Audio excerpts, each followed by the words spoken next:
Então, ou seja, ó, pontinha da flecha saindo, está indicando para você. E o X significa entrando, tá? Corrente elétrica entrando. Tá? Essa nós estamos vendo a corrente elétrica no sentido superior. Então, se a gente identifica no sentido superior, está identificando o quê? Está no sentido superior, então aqui eu vou fazer um desenho de um olho, tá? Desenho de um olho. Então, o campo magnético, ele sempre não passa nesse sentido. Imagine que aqui é o fio do sentido superior, então a corrente elétrica vai estar passando assim, ó, usando a regra da mão direita.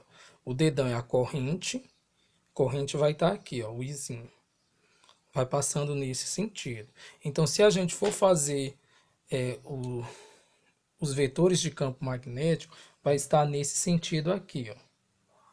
Passa por trás, vem para frente, vai estar nesse sentido aqui, ó. Vai ser as linhas de campo magnético. Se a gente quer identificar o ponto no campo magnético, eu posso aqui escolher qualquer ponto, tá? Por exemplo, se eu escolher esse ponto aqui, o vetor campo elétrico ele é representado por B, ele sempre será tangencial, né? Aqui nós temos um campo magnético, um vetor de campo magnético. Ponto aqui, ó, vetor de campo magnético. E aqui vamos ter outro vetor de campo magnético. A gente pode escolher qualquer ponto, lembrando sempre que o campo magnético, o ponto no campo magnético sempre será um vetor tangencial, tá? Tangencial. Então, na primeira situação superior, nós estávamos olhando a corrente elétrica de cima, como se fosse uma visão em 3D. Agora, na segunda opção, nós vamos estar observando a corrente elétrica no sentido frontal, tá?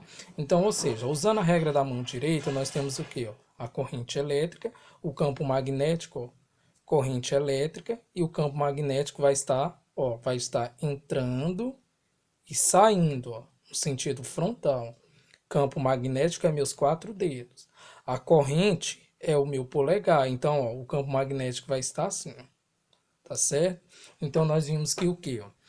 Que pontinho identifica que o campo magnético está saindo e x identifica que o campo magnético ele está entrando, tá?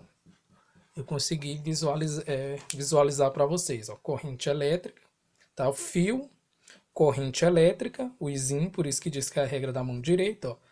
Então, ó, o campo magnético está entrando e saindo, ó, nesse sentido, ó. Nesse sentido aqui, ok?